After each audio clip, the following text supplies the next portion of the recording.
Hi, everyone. Welcome back. I have the best, most beautiful, amazing woman with me today, Megan Lamke. Megan, say hi to everyone. Hi, thanks so much for having me. So honored to have you here. So, Megan started in the real estate industry working for Wells Fargo Home Mortgage back in 2008. But despite the huge recession and housing crisis, Megan achieved the coveted President's Club Award 8 months for her sales closed. While at Wells Fargo, Megan built a network of real estate investors and learned some best practices for real estate investing during a recession. You know what? Everyone, I have Megan here. So why don't I have Megan explain a little bit about who she is and what she's done? So Megan, how Yeah, did you get started in real estate? great question. So my passion for real estate started when I was 10 years old. I was one of those, really strange kids that picked up Rich Dad Poor Dad as a fifth grader and knew Love it. that eventually if I wanted to exit the rat race, I needed to find a way to purchase some red hotels instead of just, four blue house or four green houses. So my first job out of college, I worked for Wells Fargo Home Mortgage. I found a passion for sales, and the fact that we were in the middle of a recession didn't scare me because I knew typhoons like Warren Buffett found a way to make it through recessions. So just really used it as a networking opportunity and ways to learn from the best and brightest real estate investors. So that's what carried me through. Knocked it out of the park, like you said, hitting President's Club 8 months in a row. And then the world was really my oyster. Decided to pivot to working for fast growing technology companies, and my career really took off. And realized that I had some golden handcuffs and had gotten married and was working my corporate job and several other side hustles at the same time, and really wanted to find a way to exit that rat race. So we decided, let's add another log to the fire and start a family while this was going on. So we had gotten all the way out of debt, paid off over $500,000 of debt, including our mortgage, decided to start a family at the same time.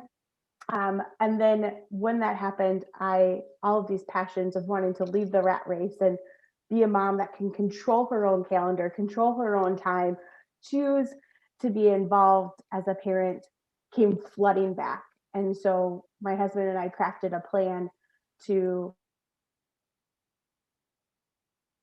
have me successfully exit my corporate career. So we started passively investing in multifamily syndications. And then we decided, oh my gosh, these are actually replacing my corporate salary and impacting our tax bracket. I think I should resign from my job.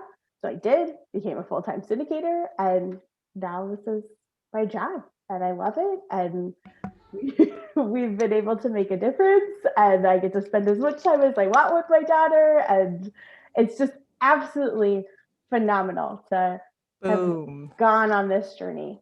So And you are officially a mother of multifamily. Welcome to the club, I Megan. am. Thank you so much. So Yeah. let's talk about that. Let's like dive deep into what it means to you as a mama, as a parent, as someone who has gained her freedom. How does that feel?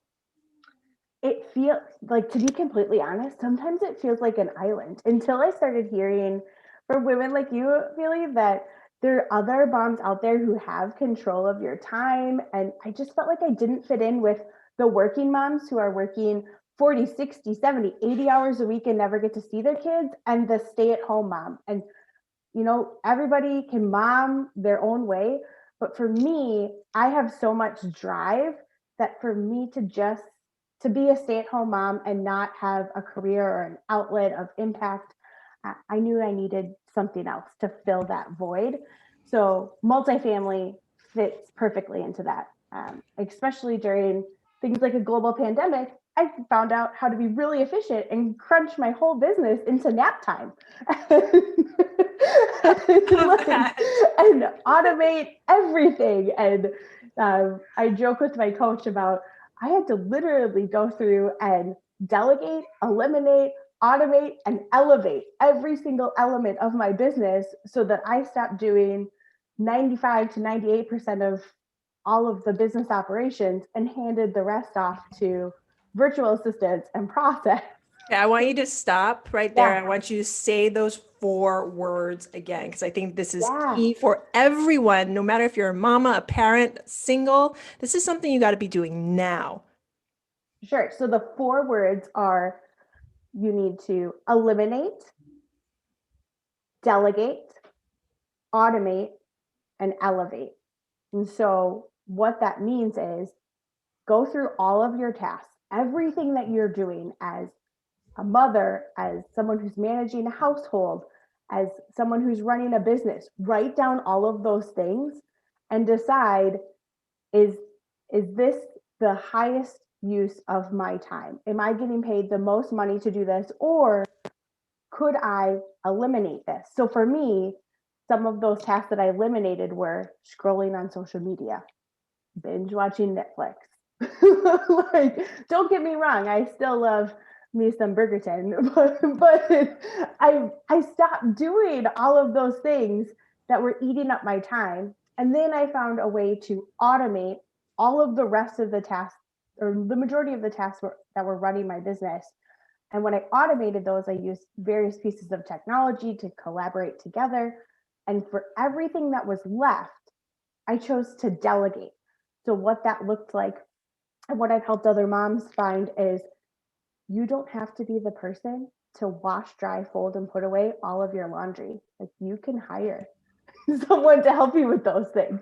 Wait, that doesn't make any sense to me. I You know. mean you don't have to do all the things You that, don't have to do all of the things. You could just do what you're super gifted at and the things that you like doing best with your kids. Like, it was this huge epiphany moment for me. I know, right? no, I remember when I had that epiphany moment where I was walking into my first mastermind, and I remember my first coach used to say, "Just put down the hammer, Pili." I was like, "I am. We've delegated as much as I can think of in our business." He's like, "No, you're home. Are you like the best person to fold your clothes? Are you the best person to mop your floors? Are you the best person to take care of your kids?" And I'm like, "Yes, yes, I'm the best person to take care of my kids." And then he's like, "Yes, yes. But if you're mopping your floor, are you truly taking care of your kids?" So I love like this epiphany moment. Yeah. All of us moms have it. And talk about the guilt that gets associated with that, with now you're delegating your homework. Yeah. So there's so much guilt that it's associated with you're delegating your homework. However, what I've learned to tell myself is I'm a better wife, I'm a better mom, I'm a better business owner when I can choose to rely on somebody else's strengths. And I give so much credit to my husband, because when I sat down and did this exercise of all of the tasks I was doing, he was like, "Oh my gosh, you're doing the work of 5 people." I'm like, yeah, what can you help me with? And he was amazing. And like, he has always been such a wonderful man and a great partner. But it was really that epiphany moment where we needed to start changing and adjusting. Little things like getting back in the process of meal prepping and not feeling guilty that I wasn't playing with my daughter when I was prepping our meals on a Sunday night for the whole week, so that when she gets home from preschool, I get to be fun mom again and fully on, because I don't have to spend time being Cinderella around the house. Like, I can just be there and be present. I love it, because now you are making sure you're systematizing. So for the mamas and papas and everyone out there, all this stuff that we learn in our business, we can take it to the home. All the systems and the delegation and all of that, take it into your home. Because I mean, I know for you, one of your big whys is your daughter. You want to spend that time with your daughter. So making the time to do all this is key. So you were at eliminate. We talked about automate. We talked about delegate. And now we are at elevate. Right. So once you've gone through the first 3, then you can elevate and you get to choose, where do you really want to spend your time? Like, for me, that really valuable time is spent with my daughter, processing her day, playing with her. She's 3 years old, so she's super interactive, and playing pretend is really fun.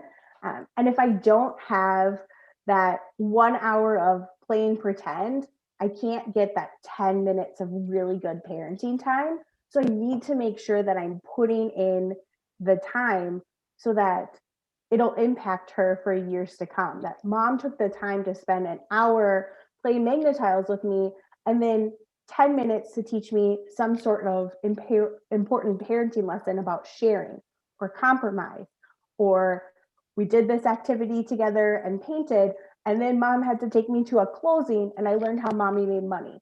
Like those types of things are invaluable. Um, so I love that. Talk about, like, dive a little deeper into that. Talk about how you are going to prepare your daughter to, well, just to give her the chance of being in real estate. So that's not a yeah, chance that I had growing up. So how are you going to prepare your daughter to maybe jump into mama's business? yeah. Well, it starts with a community. So you always have your tribe, and I have a bunch of really great seasoned mom veterans that have given me lists of 100 things that they wish that they told their kids and how to instill them in their grandchildren. So everything from writing a check to cooking meals or hosting a party, all of those types of activities. And so the easiest thing that I found in reading those documents is exposure. So if you're bringing a child along with you to do your normal everyday work, they're going to pick up so much more than you try to explain. There's that old adage, oh, how does it go? You, I'm blanking on it, but The horse and the water, yeah, or you can lead a horse to water, or it's more about exposure. It'll come to me in a minute, but no, and it's true. I mean, we expose our children to these wonderful, amazing things that we've learned how to do, but then that's the way we get them interested in it. And maybe one day my older son will want to be an artist. Maybe my daughter will want to be a fire chief, and my younger son will take over the business. I don't know, right, but giving them the opportunity, that's why we do this, right? right. Well, and for me, my mom was an entrepreneur, and so I would file files for her on Saturday. And growing up, I wanted to be a business owner because my mom invited me into that process and into, okay, you have to collect all these receipts. This is how mommy gets paid because she saw all of these clients, and now this generates money for us, and we get to go buy fun things or have a meal or go on a vacation. And so just the realization of nothing comes from nothing. The more you invite kids along, the more is caught than is taught. That was the phrase I was looking for. So more is caught just by exposure than what you're trying to intentionally teach kids. I love that. More is caught than is taught. That's the first time that's ever been put in like that phrase, and it makes so much sense. So let's flip the switch a little bit and talk Yeah. a little bit about your business. So can you share something that you are particularly proud of that you've done within the last year, or something that you're currently working on that you can share with us per SEC regulations? Yeah. So one of the things that I'm particularly proud of is during COVID-19, we completely pivoted. And I hate this word and it's overused, but we completely pivoted our business and flipped the switch to say, how can we better serve our tenants? And went through, worked with our property managers and said, let's provide solutions, not just, okay, we can't evict you if you're having trouble paying rent or if your industry was impacted. Like, so, sorry, that wasn't the approach that we took. So instead, we took this very hands-on, proactive approach of we're going to look at all of the areas that families need to be successful based on our ability to get out of debt as a couple and what we've learned in financial peace classes. And so we encourage our residents to focus on four main areas. So their utilities, their transportation, food, and rent. And we gave them resources to make and maximize their budget. So we sent them to local food shelves, We sent them to organizations and nonprofits that were giving away free food so that they wouldn't have to spend as much money on groceries and could maximize where they were budgeting. We also help them create profiles on Upwork and Fervor and VIP Kid and update their LinkedIn profiles so that if, God forbid, their career was impacted by COVID-19, if they were in the restaurant business, we help them with transferable skills to go get back out there and get some sort of contracting job or short-term work that could benefit them. We even wrote an ebook, how to make $50,000 in 30 days by cutting expenses and maximizing ways that you could make money. Then we talked about utilities. So we sent them to the utility company and said, hey, we just lost our job or we're having trouble. What kind of budget billing can you put us on? Because we wanted to make sure that none of our tenants were getting things like electricity shut off or water shut off, especially when so many kids were at home needing electricity and wireless internet. And then transportation, you're not driving your car as much because we're all at home.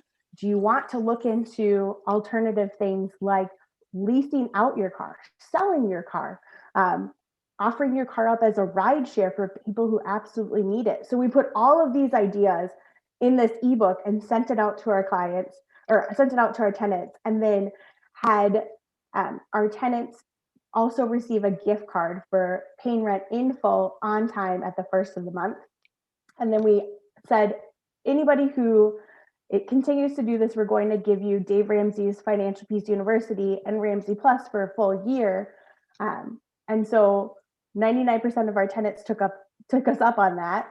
And 99% of our tenants paid rent in full on time for March, April, May, June, July, August, September, October, November, December, and January. Like, we made it a point to go above and beyond and really take care of the human aspect of being a landlord, and it paid dividends. So that's one of the biggest things that I'm proud of for 2020. I love the fact that you went with tenants first approach. I mean, it's the utilities, I'm going to cut it here because they're screaming outside the door. Let me just look at where we stopped. Okay. I'm going to go see Yeah. Be right back. No worries.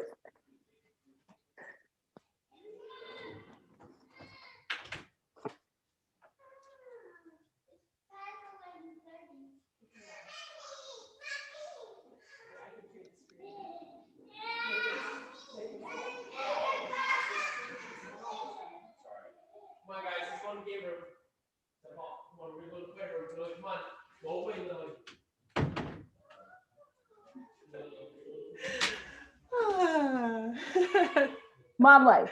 Just Mom life. But It's funny because I have to figure out the calendar because normally I schedule it so all my appointments went after 12 when my nanny comes. Yeah. And for some reason, my calendar hasn't switched over to Central Time. And I was like, I don't want to reschedule Megan though. Anywho, I'll find out. I'll find where this isn't edited. Okay, it'll be great. Okay, so we were talking about we were talking about tenant first approach. So tenant first approach. You're amazing. Because that's awesome. Thank you. It's awesome. I didn't hit stop. Okay, we're back. So I love this tenants first approach. This is exactly what Jason and I did, but you took it to another level. You wrote an ebook for your tenants. You gave them opportunities to make money. And I love how you took the four very important things for your tenants: utilities, transportation, food, and rent. And you gave them opportunities. You didn't just give them lip service. You gave them structure. You gave them something to lean on. And the fact that you probably had over 99% of your rent come in, that's huge. That's huge. I've been hearing really good numbers through COVID, at least from friends, but you actually took the time and took that tenant first approach. So that's amazing. Thank you. Yeah. And the cool part is, this worked for so many of our tenants, but for the 1% that it didn't work for, we Mhm. were able to have a tough conversation and say, we've given you all of the resources. Help us understand. Are you unwilling? Are you unable to pull yourself up? Like, help us understand, because it's all documented. We literally gave you everything. So it's, See, yeah. that even like helps you from a legal standpoint, because I mean, I hate to say this word, but it happens, the word eviction. Mhm. And the fact that you tried everything and now you can have that hard conversation with them and go to them immediately and be like, we gave you A, B, C, D, E, F, and then we also tried to give you a gift card. Yeah. So what else can we do except take legal action? So Mhm. let's have one more hard conversation. Can you jump back in and work with us, or do we need to take it to where we don't want to take it? So Mhm. kudos to you for that. That's Thank amazing. you. I mean, it's really a team effort. We have amazing property management teams that we work with, and it's just been a whole bunch of creativity and really, really exciting results that have come from it. Well, I love it. So I'm going to ask you two more questions before I let you Yeah. go. So the first one is, if you could say one thing to everyone that's listening right now, and it could be the last thing that you could ever say to them, what would it be? Ooh, I would say find your passion and go do that on purpose. Find a way to control your calendar, control your time, control your finances, and just living your passion as much as possible. Whether your passion is your kids or your spouse or building a business or traveling the world, whatever that is. For us, a lot of it's our legacy with our daughter and impacting um, people who are being rescued out of sex trafficking, but go find that passion and go do it on purpose. So since you mentioned it, what is your passion? You mentioned sex trafficking. Can you tell us a little bit about your work with that? Yeah. So we have structured our business so that we're an impact investing real estate firm. And what that means is that we take the same fees as all of our other peers, but my husband and I have chosen to live beneath our means and donate a portion of our salary to rescuing women and young girls through Venture, which is a 501c3 organization based in Minneapolis, Minnesota. And so they rescue girls in Southeast Asia and provide education and food and clothing. And the cool part is, since we started getting involved, not only do they get education, but now we're teaching them how to become entrepreneurs. And some of the girls have decided that they want political aspirations and are learning how to run for office. And so it's really exciting to see this catalyst. Like in 2020, we rescued 1,000 girls from sex trafficking in Nepal. And those girls have walked through this process and now are some of the brightest, most whole women. I mean, we all have our backstory and our baggage, but just to see their hope and dream again is it's what fires me up. So, You are giving me such goosebumps. I mean, talk about mm, impact investing and getting the chance, the opportunity, the honor to help these women succeed from horrible conditions. yeah, So, wow. Wow. Can you mention that website again? You said Venture. yeah. So it's venture.org and then / business for good is the part of the organization that we're a part of. Fantastic. And before I let you go, how can my listeners reach you? Yeah. So they can reach me on our website. So meganlamke.com, MEGANLAMKE.com. You can download our ebooks there if you want to find a way to save your way to $50,000 in 30 days, or if you're like me and you're a woman and you just wanted someone to stop mansplaining real estate to you. We wrote an ebook about that. Um, Can so meganlamke.com. I'm going there right now. yeah, I'm yeah. going to So read that book. meganlamke.com / grit is the ebook that's the women's guide to real estate investing. Again, men are wonderful. They're amazing partners. Mhm. They're so, so great. And there's so many wonderful men that I've met in this space. But so meganlamke.com. You can find me on LinkedIn, Megan Lamke. You can find all of our work that we're doing from an impact investing standpoint at venture.org/business for good. Fantastic. Thank you so much, Megan, for coming on our show. You are amazing, from all the work that you've done in the syndication space to all the work that you're doing for venture and just being a mama of multifamily. Thank you so much. Thank you so much. It's been a pleasure to be here, Pili.